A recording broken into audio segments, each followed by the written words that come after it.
ಎಲ್ರಿಗೂ ನಮಸ್ಕಾರ. ಎಲ್ಲರೂ ಹೇಗಿದ್ದೀರಾ? ಎಲ್ಲರೂ ರಾಯರ ಕೃಪೆಯಿಂದ ಚೆನ್ನಾಗಿದ್ದೀರಾ ಅಂತ ನಾನು ಭಾವಿಸ್ತೀನಿ. ರಾಯರು ನಿಮ್ಮೆಲ್ರಿಗೂ ಸುಖ, ಶಾಂತಿ, ನೆಮ್ಮದಿ, ಆಯುಸ್ಸು, ಆರೋಗ್ಯ, ಭಾಗ್ಯ ಕೊಟ್ಟು ಕಾಪಾಡಲಿ ಅಂತ ನಾನು ಕೇಳ್ಕೊತೀನಿ. ರಾಯರು ಪೂಜೆ ಮಾಡಿದಷ್ಟು ಕಷ್ಟನೇ ಜಾಸ್ತಿ ಬರ್ತಿದೆ. ರಾಯರು ನಂಬಿದಂಥವ್ರಿಗೆ ರಾಯರು ಕೆಲವು ಜನಕ್ಕೆ ಒಳ್ಳೇದು ಮಾಡ್ತಿದ್ದಾರೆ.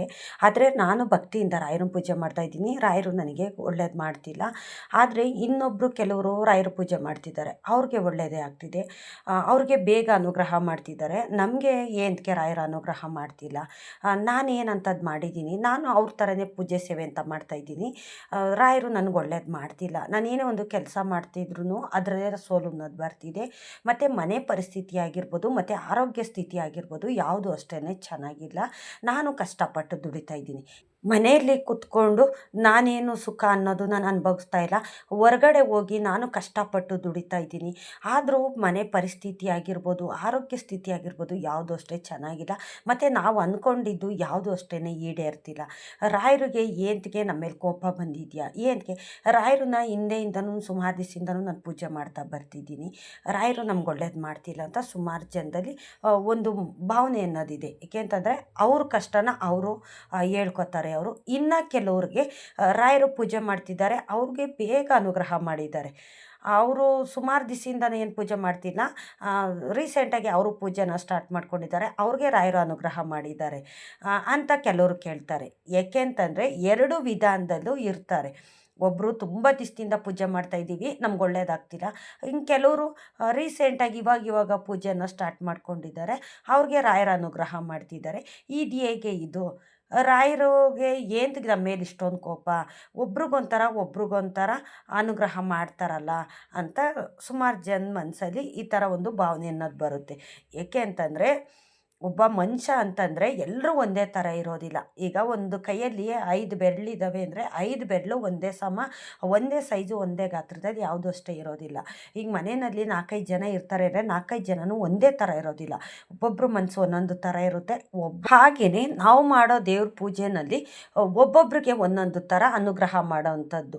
ಏಕೆ ಅಂತಂದರೆ ಅವ್ರು ಮಾಡಿದ ಪಾಪ ಪುಣ್ಯನೂ ಪಟ್ಟಿ ಮಾಡ್ತಾರೆ ದೇವರು, ನಾವು ಮಾಡಿದಂಥ ಪಾಪ ಪುಣ್ಯನೂ ಪಟ್ಟಿ ಮಾಡ್ತಾರೆ ದೇವರು. ಮಾಡಿದ್ದಂಥ ಪಟ್ಟಿನಲ್ಲಿ ಯಾವುದು ಒಳ್ಳೆಯದು ಜಾಸ್ತಿ ಇದೆಯೋ ಆ ಕಡೆಗೆ ರಾಯರು ಒಲಿದು ಅವ್ರಿಗೆ ಬೇಗ ಅನುಗ್ರಹ ಮಾಡೋವಂಥದ್ದು. ಏಕೆಂತಂದರೆ ಪಾಪ ಪಟ್ಟಿನ ರಾಯರು ನೋಡೋವಂಥದ್ದಲ್ಲ. ಅವರು ಭಾಗದಲ್ಲಿ ಏನು ತಡೆ ಅಡ್ಡಿ ಆತಂಕ ಯಾವ ದೇವ್ರುಗಳು ಅಡ್ಡವಾಗಿ ನಿಂತಿಲ್ಲ, ಯಾವ ಗ್ರಹಗತಿಗಳು ಅಷ್ಟೇ ಅಡ್ಡವಾಗಿಲ್ಲ ಅಂತ ಅಂದಾಗ ರಾಯರು ಅನುಗ್ರಹನ ತಕ್ಷಣ ಮಾಡ್ತಾರೆ. ರಾಯರು ವರ ಕೊಟ್ಟಿದ್ದು ತಕ್ಷಣ ಅವ್ರಿಗೋಗಿ ಮುಟ್ಟುತ್ತೆ. ಆದರೆ ನೀವು ಕಷ್ಟದಲ್ಲಿರೋರು ಸುಮಾರು ದಿವಸದಿಂದ ನಾವು ಪೂಜೆ ಮಾಡ್ತಾಯಿದ್ದೀವಿ, ರಾಯರು ನನಗೆ ಒಳ್ಳೇದು ಮಾಡ್ತಿಲ್ಲ ಅಂತಿರ್ತೀರಲ್ಲ, ನಿಮ್ಮ ಗ್ರಹಗತಿಗಳಲ್ಲಿ ಏನಾದರೂ ಒಂದು ದೋಷ ಇದೆಯಾ, ತೊಂದರೆ ಇದೆಯಾ ಅನ್ನೋದನ್ನು ಸಹ ನೋಡ್ತಾರೆ. ಆವಾಗ ನೀವು ಮಾಡ್ತಾರೋ ಪೂಜೆಯಲ್ಲಿ ಏನಾದರೂ ಒಂದು ಅಡ್ಡಿ ಆತಂಕ ಬರ್ತಿದೆಯಾ ಅದನ್ನು ಸಹ ನೋಡಿ ರಾಯರ ಅನುಗ್ರಹ ಎಲ್ರಿಗೂ ಒಂದೇ ರೀತಿಯೇ ಮಾಡ್ತಾರೆ. ಯಾರು ಏನೇ ಬೇಡಿ ಬರಲಿ, ಒಬ್ಬ ಮೋಸ್ಕಾರ ಬೇಡಲಿ, ಒಬ್ಬ ಕಳ್ಳ ಬೇಡಲಿ, ಯಾರೇ ಬೇಡಲಿ, ರಾಯರು ಎಲ್ರಿಗೂ ಸಹ ತಥಾಸ್ತು ಅಂತಲೇ ಹೇಳೋದು. ಆದರೆ ಆ ತಥಾಸ್ತು ಅಂತ ನಿಮ್ಮ ಹತ್ರ ಬಂದು ಸೇರೋದಕ್ಕೆ ಸ್ವಲ್ಪ ಅಡ್ಡಿ ಆತಂಕಗಳು ಬರುತ್ತೆ. ಏಕೆ ಅಂತಂದರೆ ರಾಯರು ಒಬ್ಬರೇ ಒಳ್ಳೇದು ಮಾಡೋಕ್ಕಾಗೋದಿಲ್ಲ. ಬೇರೆ ಎಲ್ಲ ದೇವ್ರುಗಳು ಅಷ್ಟೇ ಅಲ್ಲಿ ಅನುಗ್ರಹ ಅನ್ನೋದು ಮಾಡಬೇಕು, ಮತ್ತು ದಾರಿ ಬಿಡಬೇಕು. ನೀವು ಮಾಡೋಂಥ ಪೂಜೆಗೆ ಯಾವುದೇ ಒಂದು ಅಡ್ಡಿ ಆತಂಕ ತೊಂದರೆಗಳು ಬರ್ದಿರ ಇದ್ದರೆ ಆವಾಗ ರಾಯರು ತಥಾಸ್ತು ಅಂತಿದ್ದಂಗೆ ಆ ತಥಾಸ್ತು ಅನ್ನೋ ಪದ ನಿಮ್ಮ ಹತ್ರ ಬಂದು ಸೇರೋ ಅಂಥದ್ದು. ಆ ತಥಾಸ್ತು ಅನ್ನೋದು ನಿಮ್ಮ ಹತ್ರ ಬರ್ತಿಲ್ಲ ಅಂತನ್ನೋದಾಯಿತು ಅಂತಂದರೆ ಬೇರೆ ಏನಾದರೂ ಅಡ್ಡಿ ಆತಂಕಗಳಿರುತ್ತೆ. ರಾಯರು ಒಳ್ಳೇದು ಮಾಡೋದಕ್ಕೆ ಅಲ್ಲಿ ತಡೀತಾ ಇರ್ತವೆ. ನಾವು ಇಷ್ಟನ್ನ ಅರ್ಥ ಮಾಡ್ಕೋಬೇಕು. ರಾಯರು ಯಾರಿಗೂ ಅಷ್ಟೇ ಕೆಟ್ಟದ್ದನ್ನು ಬಯಸೋದಿಲ್ಲ, ಕೆಟ್ಟದ್ದನ್ನು ಮಾಡೋದಿಲ್ಲ. ಎಲ್ರಿಗೂ ಬೇಡಿದ್ದಂಥ ವರ ಕೊಡು ಕರುಣಾಮಯಿನಂತಂದೆ. ನಾವು ಮಾಡಿದ್ದಂಥ ಪೂಜೆಗೆ ಫಲನ ರಾಯರು ಕೊಟ್ಟೇ ಕೊಡ್ತಾರೆ. ಈ ರೀತಿ ಏನಾದರೂ ತೊಂದರೆ ಬರ್ತಿದೆ ಅಂತಂದಾಗ ರಾಯರು ಅನುಗ್ರಹ ಮಾಡೋಕ್ಕಾಗೋದಿಲ್ಲ ಅಂದರೆ ಅವ್ರು ಮಾಡ್ತಾಯಿಲ್ಲ ಅಂತಲ್ಲ, ಅವ್ರು ಮಾಡಿರ್ತಾರೆ.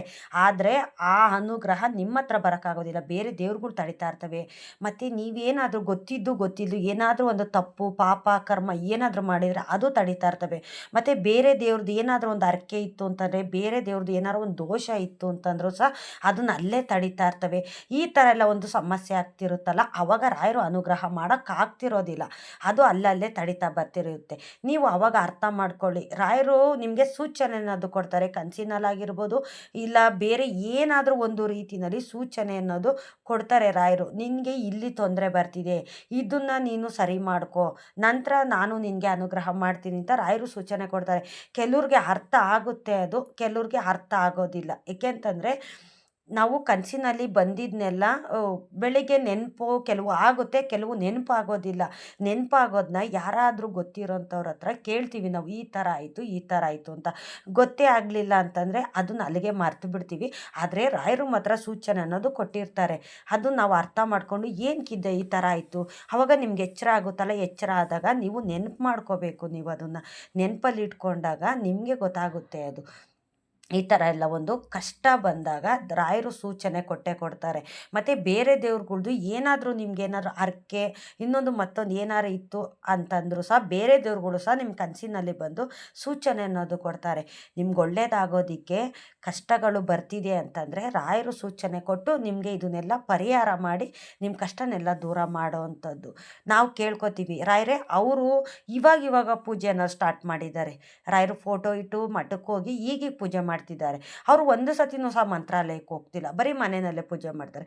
ಆದರೆ ನಾನು ವರ್ಷಕ್ಕೆ ಎಷ್ಟು ಸತಿ ಮಂತ್ರಾಲಯಕ್ಕೆ ಹೋಗ್ತೀನೋ, ಮನೆಯಲ್ಲಿ ಅಷ್ಟು ಪೂಜೆ ಮಾಡ್ತೀನಿ, ರಾಯರ ಮಠಕ್ಕೆ ವಾರ ಹೋಗ್ತೀನಿ, ನನಗೇನು ಒಳ್ಳೇದಾಗ್ತಿಲ್ಲ ಅಂತ ಕೆಲವರು ಭಾವನೆ ಅನ್ನೋದಿರುತ್ತೆ. ಏಕೆಂತಂದರೆ ಅವರು ಅಷ್ಟನ್ನ ನಂಬಿರ್ತಾರೆ ರಾಯರನ್ನ. ಅವ್ರು ಕೇಳೋದ್ರಲ್ಲೂ ತಪ್ಪೇನಿಲ್ಲ, ಸರಿಯಾದ ರೀತಿಯಲ್ಲೇ ಅವರು ಕೇಳ್ತಿರ್ತಾರೆ. ಏಕೆಂತಂದರೆ ಇತ್ತೀಚೆಗೆ ಅವರು ಪೂಜೆ ಸ್ಟಾರ್ಟ್ ಮಾಡ್ಕೊಂಡಿದ್ದಾರೆ, ಅವ್ರಿಗೆ ಒಳ್ಳೇದಾಗ್ತಿದೆ, ನನಗೆ ಅಂತ ಒಳ್ಳೇದಾಗ್ತಿಲ್ಲ ಅಂತಂದಾಗ ಪ್ರತಿಯೊಬ್ಬರು ಮನಸ್ಸಿನಲ್ಲಿ ಬರೋವಂಥ ಮಾತುಗಳಿದು. ಆದರೆ ನೋಡಿ, ಈ ಥರ ಒಂದು ಏನಾದರೂ ತೊಂದರೆ ತಾಪತ್ರೆ ಇದ್ದಾಗ ನಿಮಗೆ ಒಳ್ಳೇದಾಗೋದಕ್ಕೆ ಬಿಡೋದಿಲ್ಲ, ಬೇರೆ ದೇವ್ರುಗಳು ಬಿಡೋದಿಲ್ಲ. ಆವಾಗ ನೀವು ಅರ್ಥ ಮಾಡ್ಕೊಳ್ಳಿ, ನಾನಿಷ್ಟು ಪೂಜೆ ಮಾಡೀನು ಒಳ್ಳೇದಾಗ್ತಿಲ್ಲ ಅಂತಂದರೆ ಬೇರೆ ಕಡೆ ಎಲ್ಲಿಂದನೋ ತಪ್ಪಾಗಿದೆ, ನನ್ನಿಂದ ತಪ್ಪಾಗಿದೆ, ಅದನ್ನು ನಾನು ಸರಿ ಮಾಡ್ಕೋಬೇಕು. ಯಾವ ದೇವ್ರದ್ದಾಗಿರ್ಬೋದು, ಇಲ್ಲ ನಮ್ಮಿಂದ ಏನಾದರೂ ಗೊತ್ತೋ ಗೊತ್ತಿಲ್ಲದೇನೋ ತಪ್ಪಾಗಿರುತ್ತಲ್ಲ, ಅದನ್ನು ನೀವು ನೆನಪು ಮಾಡಿಕೊಂಡು ಸರಿ ಮಾಡ್ಕೊಳ್ಳಿ. ಏಕೆ ಅಂತಂದರೆ ಮನುಷ್ಯ ಅಂತ ಹುಟ್ಟಿದ ಮೇಲೆ ತಪ್ಪು ಮಾಡೋದು ಸಹಜ, ಮನುಷ್ಯನೇ ತಪ್ಪು ಮಾಡೋದು. ಪ್ರಾಣಿ ಪಕ್ಷಿಗಳು ತಪ್ಪು ಮಾಡೋಕ್ಕಾಗೋದಿಲ್ಲ ಅಂತಲೇ ಭಗವಂತ ಮನುಷ್ಯನ ಸೃಷ್ಟಿ ಮಾಡಿ ಭೂಮಿ ಮೇಲೆ ಬಿಟ್ಟಿರೋ ಅಂಥದ್ದು. ನೀನು ಎಷ್ಟು ತಪ್ಪು ಮಾಡ್ತೀಯಾ, ನೀನು ಎಷ್ಟು ಸರಿ ಮಾಡ್ತೀಯಾ, ಎಷ್ಟು ಜನಕ್ಕೆ ಅನ್ನದಾನ ಮಾಡ್ತೀಯಾ, ಎಷ್ಟು ಜನಕ್ಕೆ ನೀನು ಅನ್ನನ ಕಿತ್ಕೋತೀಯಾ ಅಂತನೂ ಭಗವಂತ ಭೂಮಿ ಮೇಲೆ ಬಿಟ್ಟು ನೋಡ್ತಾರೆ. ನಾವು ಮಾಡೋ ಅಂಥ ಕೆಲಸಗಳಿಂದನೇ ನಾವು ಪಾಪ ಕರ್ಮ ಅನ್ನೋದು ಕಟ್ಕೊಳ್ಳೋದು. ಈಗ ದೇವರು ನಮಗೆ ಒಂದು ಬುದ್ಧಿ ಕೊಟ್ಟಿದ್ದಾರೆ, ಒಂದು ದೇಹ ಅಂತ ಕೊಟ್ಟ ಮೇಲೆ 2 ಕಣ್ಣು, 2 ಕಾಲು, 2 ಕೈ ಎಲ್ಲನೂ ಸಹ ಕೊಟ್ಟಿದ್ದಾರೆ. ಏನಕ್ಕೆ ಅದೆಲ್ಲ ಕೊಟ್ಟಿರೋದು ಅಂದರೆ ನಿನ್ನ ಹೊಟ್ಟೆ ನೀನೇ ಸಾಕ್ಕೋಬೇಕು. ನಿನಗೆ ಹಸಿವು ಅನ್ನೋದು ಗೊತ್ತಾಗುತ್ತೆ. ಹಸಿವು ಗೊತ್ತಾದಾಗ ನನಗೆ ಹೊಟ್ಟೆ ಹಸಿವಾಗಿದೆ, ಹೊಟ್ಟೆಗೇನಾದರೂ ಹೊಂಚ್ಕೋಬೇಕು, ಅದಕ್ಕೋಸ್ಕರ ಅಂತಲೇ ಭಗವಂತ ಕೈ ಕಾಲು ಕೊಟ್ಟಿರೋದು. ಕೈ ಕಾಲು ದುಡಿಯೋದಕ್ಕೆ, ಅನ್ನ ಸಂಪಾದನೆ ಮಾಡೋದಕ್ಕೆ, ಹಣಕಾಸು ಸಂಪಾದನೆ ಮಾಡೋದಕ್ಕೆ. ಸಂಪಾದನೆ ಮಾಡಿದ್ದಂಥ ಹಣಕಾಸಿಂದ ನಾನು ಹೊಟ್ಟೆ ತುಂಬಿಸ್ಕೋಬೋದು ಅಂತ ಭಗವಂತ ದೇಹನ ಅಂಗವಾಗಿ ಭಗವಂತ ಕೊಟ್ಟಿರೋ ಅಂಥದ್ದು. ನಮಗೆ ಕೈ ಕಾಲು ಗಟ್ಟಿಯಾಗಿದೆ, 2 ಕಣ್ಣು ಕೊಟ್ಟಿದ್ದಾರೆ, ಮತ್ತು ಮನಸ್ಸು ಕೊಟ್ಟಿದ್ದಾರೆ ಭಗವಂತ. ಎಲ್ಲದಕ್ಕೂ ಹೆಚ್ಚಾಗಿ ಮನಸ್ಸು ಕೊಟ್ಟಿದ್ದಾರೆ. ಆ ಮನಸ್ಸಲ್ಲಿ ಕೆಟ್ಟದ್ದನ್ನು ಯೋಚನೆ ಮಾಡ್ದಿರ ಒಳ್ಳೆಯದನ್ನೇ ನಾವು ಯೋಚನೆ ಮಾಡ್ತಾ ಸತ್ಯ ದಾರಿನಲ್ಲೇ ನಡೀತಾ ನ್ಯಾಯ ನೀತಿನಲ್ಲಿ ಬದುಕ್ತಾ ಹೋಗಬೇಕು. ನಾವು ಮೋಸ ಮಾಡಿ ಕುಬೇರಾಗಬೇಕಾಗಿಲ್ಲ. ಕೂಲಿ ಮಾಡಿ ಒಬ್ಬ ಬಡವನಾಗಿದ್ದು ಒಳ್ಳೆ ಮಾರ್ಗದಲ್ಲಿ ಹೋದರೆ ಸಾಕು, ದೇವರು ಅಂಥವ್ರ ಜೊತೆಲಿ ಸದಾಕಾಲ ಇದ್ದೇ ಇರ್ತಾರೆ. ಗುಡಿಸ್ಲಲ್ಲಿ ಇರೋವಂಥ ಬಡವನ ಜೊತೆನೇ ಭಗವಂತ ಇರೋವಂಥದ್ದು. ಆಳು ಕಾಳು ಇರೋವಂಥ ಅರಮನೆಯಲ್ಲಿ ಯಾವತ್ತೂ ಅಷ್ಟೇ ದೇವತೆಗಳು ಇರೋದಿಲ್ಲ. ಅವ್ರು ಏನೋ ಜನ್ಮದಲ್ಲಿ ಸ್ವಲ್ಪ ಪುಣ್ಯ ಸಂಪಾದನೆ ಮಾಡಿರ್ತಾರೆ, ಇಲ್ಲ ಅವ್ರಿಗೆ ಹಿರೀಕರು ಏನೋ ಪುಣ್ಯನ ಸಂಪಾದನೆ ಮಾಡಿರ್ತಾರೆ, ಅದರಿಂದ ಈ ಜನ್ಮದಲ್ಲಿ ಅವರು ಚೆನ್ನಾಗಿರ್ತಾರೆ, ದೊಡ್ಡ ವ್ಯಕ್ತಿಗಳಾಗಿ ಇರ್ತಾರೆ. ಆದರೆ ನಾವು ಹಿಂದಿನ ಜನ್ಮದಲ್ಲಿ ಏನು ಮಾಡಿದ್ವೋ, ಇಲ್ಲ ಯಾರು ಮೋಸ ಮಾಡಿದ್ವೋ, ಇಲ್ಲ ನಮ್ಮ ಹಿರೀಕರು ಏನೋ ಒಂದು ಪಾಪ ಕರ್ಮ ಮಾಡಿದ್ರೋ ಅದ್ರ ಶಾಪದಿಂದ ನಾವು ಬಡವರಾಗಿ ಭೂಮಿ ಮೇಲೆ ಇದ್ದೀವಿ. ಇಷ್ಟು ನಾವು ಅರ್ಥ ಮಾಡ್ಕೋಬೇಕು. ಆದರೆ ಭೂಮಿ ಮೇಲೆ ಬಂದ ಮೇಲೆ ನಮಗೆ ಒಳ್ಳೇದು ಮಾಡಿದ್ರೆ ಒಳ್ಳೇದಾಗುತ್ತೆ, ಕೆಟ್ಟದ್ದು ಮಾಡಿದ್ರೆ ಕೆಟ್ಟದ್ದಾಗುತ್ತೆ ಅಂತ ನಾವು ಇಷ್ಟನ್ನ ಅರ್ಥ ಮಾಡಿಕೊಂಡು ಜೀವನ ಅನ್ನೋದು ಮಾಡಬೇಕು. ಈಗ ನಮ್ಮ ಮುಂದೆಗಡೆ ದಾರಿ ಇರುತ್ತೆ, ಹಲವಾರು ದಾರಿಗಳನ್ನೋದಿರುತ್ತೆ. ನಾವು ಒಂದೇ ದಾರಿನಲ್ಲಿ ಹೋಗೋದಿಲ್ಲ. ಈಗ ಅಡ್ಡ ದಾರಿ ಅಂತ ಇರುತ್ತೆ, ಕಾಲು ದಾರಿ ಅಂತ ಇರುತ್ತೆ, ಇಲ್ಲ ಮೇನ್ ರೋಡ್ ಅಂತ ಇರುತ್ತೆ. ಮೇನ್ ರೋಡಲ್ಲಿ ಹೋದರೆ ನಮಗೆ ಸ್ವಲ್ಪ ದೂರ ಆಗುತ್ತಪ್ಪ ನಾನು ನಡ್ಕೊಂಡು ಹೋಗೋದಕ್ಕೆ, ಕಾಲು ದಾರಿಲಿ ಹೋದರೆ ಸ್ವಲ್ಪ ಹತ್ರ ಆಗುತ್ತೆ ಅಂತ ಈ ಥರ ನಾವು ನಾವು ದಾರಿನ ಹುಡುಕೋತೀವಲ್ಲ, ಅದೇ ರೀತಿ ಜೀವನ ಮಾಡೋದಕ್ಕೂ ಅಷ್ಟೇ ಈ ದಾರಿಲಿ ಹೋದರೆ ನನಗೆ ಒಳ್ಳೇದಾಗುತ್ತಾ, ಈ ದಾರಿಲಿ ಹೋದರೆ ಕೆಟ್ಟದಾಗುತ್ತಾ ಅಂತನೂ ಸಹ ಯೋಚನೆ ಮಾಡಬೇಕು. ಕೆಲವರು ಗೊತ್ತಿದ್ದೂ ಸಹ ಕೆಟ್ಟ ದಾರಿಗೆ ಹೋಗ್ತಾರೆ. ಏಕೆಂತಂದರೆ ನಾನು ಬೇಗ ಹಣ ಸಂಪಾದನೆ ಮಾಡಬೇಕು, ಬೇಗ ದೊಡ್ಡ ವ್ಯಕ್ತಿ ಆಗಬೇಕು ಅಂತ ಈ ರೀತಿ ಒಂದು ಅಡ್ಡ ದಾರಿನ ಸೆಲೆಕ್ಟ್ ಮಾಡ್ಕೋತಾರೆ. ಆದರೆ ಒಳ್ಳೆ ದಾರಿಲಿರೋಂಥನು, ಒಳ್ಳೆ ಮನಸ್ಸಿರೋಂಥನು ನನಗೆ ಬಡತನ ಕೊಟ್ಟಿದ್ರು ಪರವಾಗಿಲ್ಲ, ಆದರೆ ನಾನು ಅನ್ಯಾಯದ ದಾರಿಗೆ ಮಾತ್ರ ಹೋಗೋದಿಲ್ಲ. ನಾನು ನ್ಯಾಯದ ದಾರಿನಲ್ಲೇ ಹೋಗ್ತೀನಿ. ನಾನು ಇವತ್ತು ದಿನಕ್ಕೆ 10 ರೂಪಾಯಿ ದುಡಿದ್ರು 10 ರೂಪಾಯಿಲಿ ಗಂಜಿ ಕಾಯಿಸ್ಕೊಂಡು ನಾನು ಕುಡಿತೀನಿ ಸಾಕು ಅಷ್ಟೇ ನನಗೆ.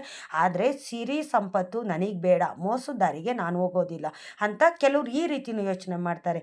ಅಂಥವ್ರಿಗೆ ತೀರ ಬಡವರಾಗಿರೋಂಥವ್ರಿಗೆ ಕಷ್ಟನೇ ಜಾಸ್ತಿ ಬರ್ತಿರುತ್ತೆ. ಏಕೆಂತಂದರೆ ದೇವರು ಅವ್ರ ಜೊತೆಲಿ ಇದ್ಕೊಂಡು ಅವ್ರನ್ನ ಕಾಯ್ತಿರ್ತಾರೆ. ನೀನು ಇಷ್ಟೊಂದು ಕಷ್ಟಪಡ್ತಿದ್ಯಾ, ನಿನ್ಗಿನ್ನೂ ಪರೀಕ್ಷೆ ಕೊಟ್ಟು ನೋಡ್ತೀನಿ, ನಾನು ಇನ್ನೂ ಕಷ್ಟಗಳು ಕೊಟ್ಟು ನೋಡ್ತೀನಿ, ಎಲ್ಲ ರೀತಿಯೂ ಕಷ್ಟನೂ ಕೊಡ್ತೀನಿ, ನೀನು ಯಾವುದ್ಯಾವುದನ್ನ ಯಾವ್ಯಾವ ರೀತಿ ನೀನು ಕಷ್ಟನ ಅನುಭವಿಸ್ತೀಯ ನಾನು ನೋಡಬೇಕು. ಆದರೆ ನಾನು ಕೈ ಬಿಟ್ಟಿದ್ದೀನಿ ಅಂತ ನೀನು ತಿಳ್ಕೊಳ್ಬೇಡ, ನಿನ್ನ ಜೊತೆಯಲ್ಲಿ ನಾನು ಇರ್ತೀನಿ ಅಂತ ಭಗವಂತ ಅಂಥವ್ರ ಜೊತೆಲಿದ್ದು ಅವ್ರಿಗೆ ಕಷ್ಟ ಕೊಟ್ಟು ನೋಡ್ತಿರ್ತಾರೆ. ಏಕೆಂತಂದರೆ ತುಂಬ ಒಳ್ಳೆಯವ್ರಿಗೆ, ಬಡವ್ರಿಗೆ ಕಷ್ಟ ಅನ್ನೋದು ಜಾಸ್ತಿ ಬರ್ತಿರುತ್ತೆ. ಅಂಥವ್ರ ಜೊತೆಲೂ ದೇವ್ರು ಇರ್ತಾರೆ. ಅವನು ಎಷ್ಟೇ ಕಷ್ಟ ಬರಲಿ, ಎಂತೆಂಥ ದೊಡ್ಡ ಚಂಡಮಾರುತನೇ ಬರಲಿ, ಬೆಟ್ಟದಂಥ ಕಷ್ಟ ಬರಲಿ, ಆ ಕಷ್ಟನೆಲ್ಲ ಆರಾಮಾಗಿ ನಿರಾಳವಾಗಿ ಕಳೀತಿರ್ತಾನೆ. ಏಕೆಂತಂದರೆ ಅವನ ಮನಸ್ಸಿನಲ್ಲಿ 24 ಗಂಟೆನೂ ದೇವ್ರ ಬಗ್ಗೆನೇ ಯೋಚನೆ ಮಾಡ್ತಿರ್ತಾನೆ. ನನ್ನ ತಂದೆ ಗುರುರಾಯರ ಬಗ್ಗೆ ಯೋಚನೆ ಮಾಡ್ತಿರ್ತಾನೆ. ಅಪ್ಪ ಭಗವಂತ ನೀನಿದ್ದೀಯ ನನ್ನ ಜೊತೆಯಲ್ಲಿ, ನೀನಿದ್ದು ನೀನು ಎಂಥ ಕಷ್ಟ ಕೊಟ್ರು ನಾನು ಅನುಭವಿಸೋಕ್ಕೆ ನಾನು ರೆಡಿಯಾಗಿರ್ತೀನಿ, ಆದರೆ ನನ್ನ ಜೊತೆಯಲ್ಲಿ ನೀನು ಇರಬೇಕು ಅಂತ ಅವನು 24 ಗಂಟೆನೂ ಆ ಗುಡಿಸಲಲ್ಲಿ ಅವನು ಜಪ ಅನ್ನೋದು ಮಾಡ್ತಿರ್ತಾನೆ. ಆ ಗುಡಿಸಲಲ್ಲಿ ಚಿಕ್ಕದಾದಂಥ ರಾಯರು ಫೋಟೋ ಇಟ್ಕೊಂಡು ಅವನು ಮನಸ್ಸಿನಲ್ಲೇ ಆರಾಧಿಸ್ತಿರ್ತಾನೆ. ಬೆಳಗ್ಗೆಯಿಂದ ಸಂಜೆ ತನಕ ಕಷ್ಟಪಟ್ಟು ಬಿಸಿಲಲ್ಲಿ ಬೆವರು ಸುರಿಸಿ ದುಡ್ಕೊಂಬರ್ತಾನೆ. ಆ ಬಂದಿದ್ದಂಥ ದುಡ್ಡಲ್ಲಿ ಸಂಜೆ ಗಂಜಿ ಕಾಯಿಸ್ಕೊಂಡು ಮನೇಲಿರೋ ಅಷ್ಟು ಜನನೂ ಕುಡಿದ್ಬಿಟ್ಟು ನನ್ನ ತಂದೆ ಫೋಟೋ ಮುಂದೆ ಕೂತ್ಕೊಂಡು, ಅಪ್ಪ ನನಗೆ ಇವತ್ತು ನನಗೆ ಹೊಟ್ಟೆ ತುಂಬಿಸಿದ್ಯಾ, ನಾಳೆ ನನಗೇನೋ ಎತ್ತೋ ನನಗೆ ಗೊತ್ತಿಲ್ಲ ಭಗವಂತ, ಆದರೆ ನನ್ನ ಜೊತೆಯಲ್ಲಿ ಇರಬೇಕು, ನಾನು ನೆಮ್ಮದಿಯಾಗಿದ್ದೀನಿ, ನನಗೆ ದುಡಿಯೋದಕ್ಕೆ ಕೈ ಕಾಲು ಕೊಟ್ಟಿದ್ಯಾ, ನೋಡೋದಕ್ಕೆ ಕಣ್ಣು ಕೊಟ್ಟಿದ್ಯಾ, ನಿನ್ನನ್ನು ಆರಾಧಿಸೋದಕ್ಕೆ ಅಂತಲೇ ನನಗೆ ಬಾಯಿ ಅನ್ನೋದು ಕೊಟ್ಟಿದ್ಯಾ ಭಗವಂತ, ಸಾಕು. ಆದರೆ ನಾನು ಮೋಸದ ದಾರಿಲಿ ಕರ್ಕೊಂಡು ಹೋಗ್ಬೇಡ ಕಣೋ ನನ್ನಪ್ಪ ಅಂತ ಬಡವ ಕೇಳ್ಕೊತಾನೆ. ಅಂಥ ಬಡವನ ಮನೆಯಲ್ಲಿ ಗುಡಿಸಲಲ್ಲಿ ರಾಯರು ಇರೋವಂಥದ್ದು. ತುಂಬ ಕಡು ಬಡವರು, ತುಂಬ ಬಡತನದಲ್ಲಿ ಒಳ್ಳೆ ಮನಸ್ಸಿರೋ ಕಡೆನೇ ರಾಯರು ಎಲ್ಲ ಕಡೆಯೂ ಸಹ ಇರ್ತಾರೆ. ಅವನು ಉಸಿರಲ್ಲೂ ಸಹ ರಾಯರು ಇರ್ತಾರೆ. ಏಕೆ ಅಂತಂದರೆ ಅವನ್ನ ಪರೀಕ್ಷೆ ಅನ್ನೋದು ಕೊಟ್ಟಿರ್ತಾರಲ್ಲ, ಹಲವಾರು ಪರೀಕ್ಷೆ ಅನ್ನೋದು ಕೊಟ್ಟಿರ್ತಾರೆ. ಇವತ್ತೊಂಥರ ಕಷ್ಟ ಕೊಟ್ಟರೆ ನಾಳೆ ಒಂಥರ ಕಷ್ಟ. ಏಕೆ ಅಂತಂದರೆ ನಾವು ಹೇಳ್ತೀವಲ್ಲ, ದೇವರೇ ಇವತ್ತೊಂಥರ ಕಷ್ಟ ಕೊಟ್ಟರೆ ನಾಳೆ ಒಂಥರ ಕೊಡ್ತಿದ್ಯಲ್ಲ ಭಗವಂತ, ಏನಕ್ಕಪ್ಪ ಕಷ್ಟ ಕೊಡೋದಕ್ಕೆ ಅಂತಲೇ ನನ್ನ ಆರಿಸ್ಕೊಂಡಿದ್ದೀಯಾ ಅಂತ ಹಿರಿಕರು ಹೇಳ್ತಿದ್ರಲ್ಲ, ಅದು ಸತ್ಯವಾದಂಥ ಮಾತು. ಏಕೆಂತಂದರೆ ಒಂದೊಂದು ದಿನ ಒಂದೊಂದು ಕಷ್ಟ ಅಂತ ಕೊಡ್ತಾ ಬರ್ತಾರೆ. ಈಗ ದೇವ್ರುಗಳು ಒಂದೊಂದು ರೂಪ ಎತ್ತುತ್ತಾರಲ್ಲ, ಅದೇ ರೀತಿ ದಿನ ಒಂದೊಂದು ಕಷ್ಟ ಕೊಟ್ಟಾಗ ನೀನು ಅದನ್ನು ಗೆದ್ದೆ, ನೀನು ಅದನ್ನು ಸಲೀಸಾಗಿ ಅನುಭವಿಸ್ದೆ ಅಂದರೆ ನಾಳೆ ಇನ್ನೊಂದು ಥರ ಕಷ್ಟ ಕೊಡ್ತಾರೆ ಆ ಬಡವನಿಗೆ. ಆ ಕಷ್ಟನೆಲ್ಲ ಎದುರಿಸ್ಕೊಂಡು ಆ ಬಡವ ಕೂತಾಗ ರಾಯರು ಅನುಗ್ರಹ ಮಾಡೇ ಮಾಡ್ತಾರೆ. ಅಂಥವ್ನ ಮನಸ್ಸಿನಲ್ಲಿ ಸದಾಕಾಲ ರಾಯರು ಇರ್ತಾರೆ, ಅಂಥವ್ನ ಮನೆಯಲ್ಲಿ ಇರ್ತಾರೆ. ಆವಾಗ ಅಂಥವ್ರಿಗೆ ಬೇಗ ಅನುಗ್ರಹ ಮಾಡ್ತಾರೆ. ಆದರೆ ಅವ್ನು ಕಷ್ಟಪಡಬೇಕಾದ್ರೆ ರಾಯರು ಅವ್ರ ಜೊತೆಗಿದ್ದು ಅವ್ರ ಕಷ್ಟನೆಲ್ಲ ದೂರ ಮಾಡೋದಕ್ಕೆ ದಾರಿ ತೋರಿಸ್ತಾ ಇರ್ತಾರೆ, ಧೈರ್ಯ ತುಂಬುತ್ತಾ ಇರ್ತಾರೆ. ನಾವಿಷ್ಟನ್ನು ಅರ್ಥ ಮಾಡ್ಕೋಬೇಕು. ಬಡತನ ಕೊಟ್ಟಿದ್ಯಾ, ಕೊಡು ಭಗವಂತ, ಆದರೆ ನನ್ನ ಬಡತನದಲ್ಲೂ ನೀನಿರಬೇಕು. ನಾನು ನೀರು ಕುಡಿತೀನ, ಆ ನೀರಿನಲ್ಲೂ ನೀನಿರಬೇಕು. ನಿನಗೆ ನೈವೇದ್ಯ ಅಂತ ಏನೂ ಮಾಡೋಕ್ಕಾಗೋದಿಲ್ಲ ತಂದೆ. ನಾನು ಹೂವಿನಿಂದ ಒಂದು ಅಲಂಕಾರ ಅನ್ನೋದು ಮಾಡೋಕ್ಕಾಗೋದಿಲ್ಲ ಭಗವಂತ. ನಾನು ದಿನ ಸ್ನಾನ ಮಾಡಿ ನಿನಗೆ ಪೂಜೆ ಮಾಡೋಕ್ಕಾಗೋದಿಲ್ಲ ತಂದೆ. ಏಕೆ ಅಂತಂದರೆ ನಾನು ದಿನ ಸ್ನಾನ ಮಾಡಿ ಪೂಜೆ ಪುನಸ್ಕಾರ ಅಂತ ಮಾಡ್ತಾ ನಿನ್ನ ಹತ್ರ ಕೂತ್ಕೊಳ್ಳೋಕ್ಕಾಗೋದಿಲ್ಲಪ್ಪ. ಏಕೆ ಅಂತಂದರೆ ಹೊಟ್ಟೆ ಕೊಟ್ಟಿದ್ಯಾ, ನನ್ನ ಹತ್ರ ಕಷ್ಟ ಅನ್ನೋದು ಕೊಟ್ಬಿಟ್ಟಿದ್ಯಾ, ಆ ಕಷ್ಟನ ನಾನು ಅನುಭವಿಸ್ಬೇಕು. ಬೆಳಗ್ಗೆ ಎದ್ದು ಸಂಜೆ ತನಕನೂ ನನ್ನ ಕಷ್ಟ ಅನ್ನೋದು ಅನುಭವಿಸ್ಬೇಕು. ನಾನು ದುಡಿಬೇಕು, ದುಡಿದು ನಾನು ಹೆಂಡ್ತಿ ಮಕ್ಕಳನ್ನ ನಾನು ಸಾಕಬೇಕು ಅಂತ ನನ್ನ ಮನಸ್ಸಿನಲ್ಲೇ ನಿನ್ನ ಆರಾಧಿಸ್ತೀನಿ. ನಾನು ಸ್ನಾನ ಮಾಡಿ ಜಪ ತಪ ಮಾಡಿಲ್ಲ ಅಂತ ನೀನು ನನ್ನ ಮೇಲೆ ಕರುಣೆ ತೋರಿಸ್ದೇ ಇರಬೇಡ ಭಗವಂತ. ನನ್ನ ಜೊತೆಯಲ್ಲೇ ನೀನು ಇರಬೇಕು. ನನ್ನ ಮನಸ್ಸಿನಲ್ಲೇ ನಿನ್ನ ಆರಾಧಿಸ್ತಿರ್ತೀನಿ, ಆದರೆ ನಿನಗೆ ನೈವೇದ್ಯ ಮಾಡೋಕ್ಕಾಗೋದಿಲ್ಲ, ನಿನ್ನ ಹೂವಿನಿಂದ ಅಲಂಕಾರ ಮಾಡೋಕ್ಕಾಗೋದಿಲ್ಲ, ನಿನಗೆ ಪೂಜೆಗೆ ಅಂತ ಒಂದು ದೇವ್ರ ಮನೆ ನನಗೆ ಹತ್ರ ಇಲ್ಲ ಭಗವಂತ. ನನ್ನ ಗುಡಿಸಲಲ್ಲಿ ಎಲ್ಲೋ ಒಂದು ಮೂಲೆಯಲ್ಲಿ ನೀನು ಫೋಟೋ ಇಟ್ಟು ನಾನು ಪೂಜೆ ಮಾಡ್ತಿದ್ದೀನಿ. ನನ್ನಲ್ಲಿ ಕೊಡೋಕ್ಕಿರೋದು ಒಂದೇ ತಂದೆ, ಭಕ್ತಿ. ಆ ಭಕ್ತಿ ಬಿಟ್ಟರೆ ಬೇರೆ ಏನೇನೂ ಇಲ್ಲ ಅಂತ ಅಂದಾಗ ರಾಯರು ಮನಸ್ಸು ತುಂಬಿ ಅಂಥವ್ರಿಗೆ ಇಡೀಗಟ್ಟಲೆ ಕೊಡೋವಂಥದ್ದು. ಕಣ್ಣಲ್ಲಿ ನೀರು ಹಾಕ್ತಾರೆ ರಾಯರು. ಆ ಬಡವನ ಮಾತು ಕೇಳಿ ರಾಯರ ಕಣ್ಣಲ್ಲೇ ನೀರು ಬರುತ್ತೆ. ರಾಯರು ಅಂತಲ್ಲ, ಮುಕ್ಕೋಟಿ ದೇವಾನ್ ದೇವತೆಗಳು ಕಣ್ಣಲ್ಲಿ ನೀರು ಅನ್ನೋದು ಬರುತ್ತೆ. ಆ ಬಡವ ಹೇಳೋ ಮಾತಿಂದ, ಆ ಬಡವ ಪಡೋ ಕಷ್ಟದಿಂದ ದೇವಾನ್ ದೇವತೆಗಳು ಅನುಗ್ರಹ ಮಾಡ್ತಾರೆ. ನಾವು ಇಷ್ಟನ್ನ ಅರ್ಥ ಮಾಡ್ಕೋಬೇಕು. ದೇವ್ರೆ, ಒಂದೊಂದು ದಿನ ಒಂದು ಕಷ್ಟ ಕೊಡ್ತೀಯ ಅಂದರೆ ಆ ಕಷ್ಟದಲ್ಲೂ ನೀನು ನನ್ನ ಜೊತೆಯಲ್ಲಿರಬೇಕು, ನನ್ನ ಬಡತನದಲ್ಲಿ ನೀನು ಇರಬೇಕು, ನನ್ನ ಹಸಿವಿನಲ್ಲಿ ನೀನು ಇರಬೇಕು ಅಂತ ಇಷ್ಟನ್ನ ನಾವು ಕೇಳ್ಕೊಂಬಿಟ್ಟು ಪೂಜೆ ಪುನಸ್ಕಾರ ಅಂತ ನಾವು 2 ಟೈಮು ಭಕ್ತಿಯಿಂದ ಮನಸ್ಸಿನಲ್ಲೇ ಆರಾಧಿಸ್ತಿದ್ರೆ ಖಂಡಿತ ರಾಯರು ಎಂಥವ್ರನ್ನೂ ಅಷ್ಟೇ ಕೈ ಬಿಡೋದಿಲ್ಲ. ಅಂಥವ್ರನ್ನ ಕಡೆಯವರೆಗೂ ಕೈ ಹಿಡಿದು ಕಾಪಾಡ್ತಾರೆ. ಇಷ್ಟೊತ್ತು ನನ್ನ ವಿಡಿಯೋ ನೋಡಿದ್ದಕ್ಕಾಗಿ ತುಂಬ ಹೃದಯದ ಧನ್ಯವಾದಗಳು. ರಾಯರು ನಿಮ್ಮೆಲ್ರಿಗೂ ಸುಖ, ಶಾಂತಿ, ನೆಮ್ಮದಿ, ಆಯುಸ್ಸು, ಆರೋಗ್ಯ, ಭಾಗ್ಯ ಕೊಟ್ಟು ಕಾಪಾಡಲಿ ಅಂತ ನಾನು ಕೇಳ್ಕೊತೀನಿ.